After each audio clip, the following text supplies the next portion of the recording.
The 2019 population and housing census indicates that the number of Kenyans stands at 47,564,296, out of which 24,014,716 are females.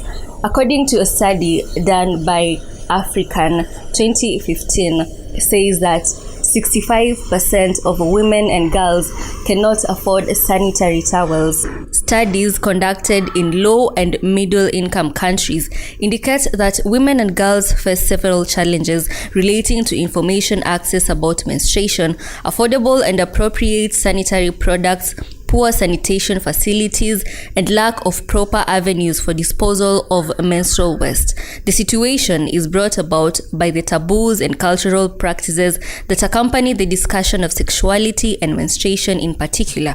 Now here is a story of James Atito, popularly known as the period man, who actively advocates for menstrual health hygiene. This is because he believes that menstruation is everyone's responsibility. My name is James Atito, aka the Period Man. I'm the Finance and Administration Manager here at Stretchers Youth Organization, and also spearhead by initiative known as the Period Man. The 28-year-old was born in Mombasa. After his parents' death, he was taken in by his aunt. He completed his secondary education, after which he came back to Mombasa. When I came back to Mombasa, that was in 2010 December, that's when now the issue of starting to hustle as a young man began. Atito had to do a number of odd jobs so as to put food on the table. I used to assist my sister. My sister used to have a water kiosk. So nilikuwa natoka kulala Migadini somewhere down there. Then I go to Mwisho wa Magongo at that side to assist her in carrying water. So we were distributing water to households.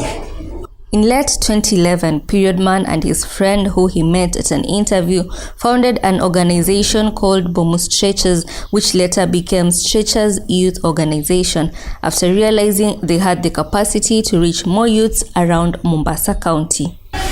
So he used to work with a youth organization called Portrees Youth Forum, and then I used to work, say, for my sister.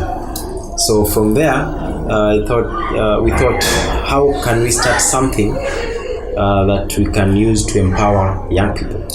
And that's when we thought of starting a youth group. So we started the youth group that is back in 2011, 21st November. And we mobilized friends to come together. We shared our agenda with them, and we agreed to start. And we called it Bomu Stretchers Youth Group. So after some time, after capacity building with different partners, we realized that we were having capacity to roll out our programs, not only in Changamwe sub-county, but in the entire Mombasa County. So after the capacity building, the trainings that we were taken through, we now changed and registered afresh from Bomu Stretchers Youth Group to Stretchers Youth Organization in 2015. In the year 2012, Atito joined Technical University of Mombasa as an engineering student. He tried to balance both his organization and education, but the challenges here and there made him drop out in his third year. I wanted to be a doctor. I remember a point where I had already gotten admission to KMTC. But then before I joined, there's someone proposed that I do engineering because he has an engineering firm. This was somebody who was close to me, who actually was part of me growing up after losing my parents. So I went to Technical University of Mombasa. I applied to do civil engineering. That was in 2012. I was actually accepted. I joined and started doing civil engineering, Bachelor of Science in Civil Engineering. I did the first year, second year, third year. But then something didn't go right because I was depending on this person to pay school fees. But again, things didn't go well. Things just came up, and he was not able to support my school fees. So seeing that I was struggling so much, we could get to the end of the term or semester, we need to do exams, I've not yet cleared fees.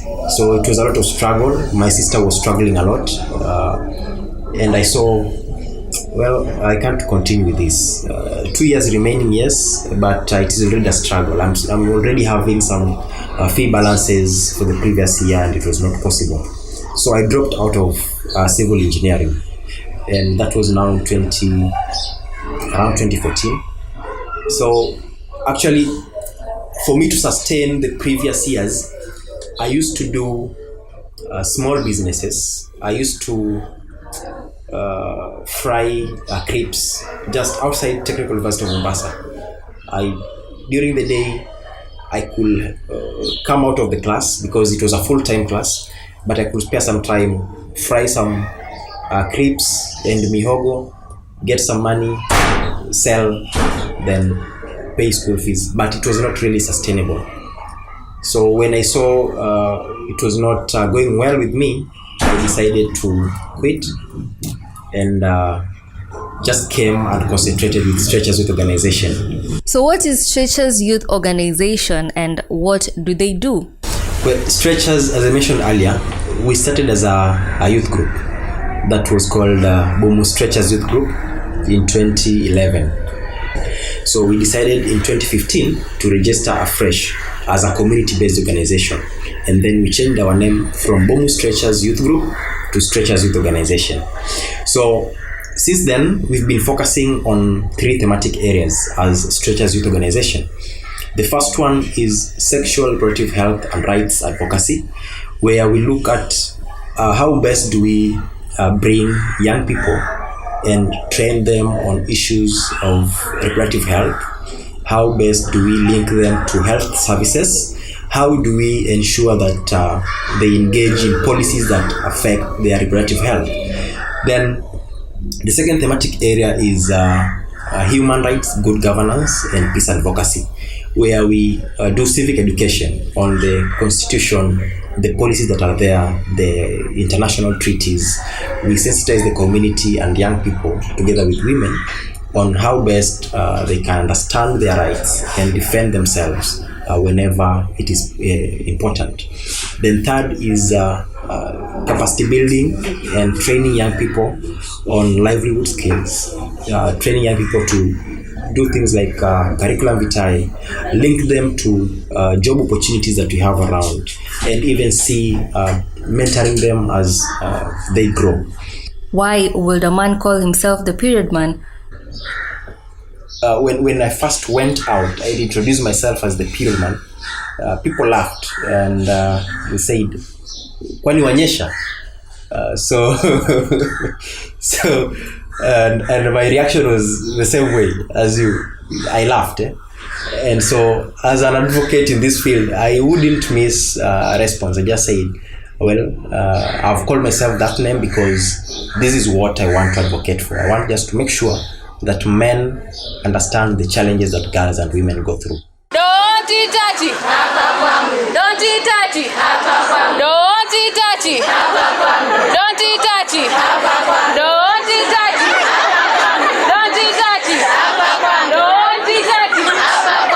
Wapi hapo? Don't eat dirty. Don't eat dirty. Don't eat dirty. Don't eat dirty. Wafanya nini? Don't eat dirty.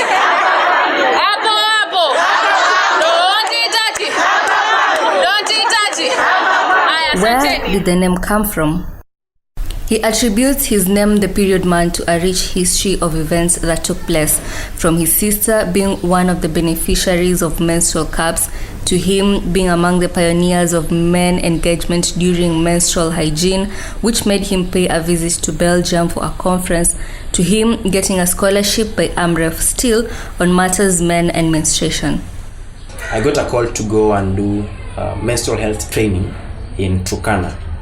So when I went there, we were discussing and I was demonstrating the use of menstrual cup. And so there was this girl who asked and said, "It is the first time I'm hearing a man talk about periods. Are you a period man?"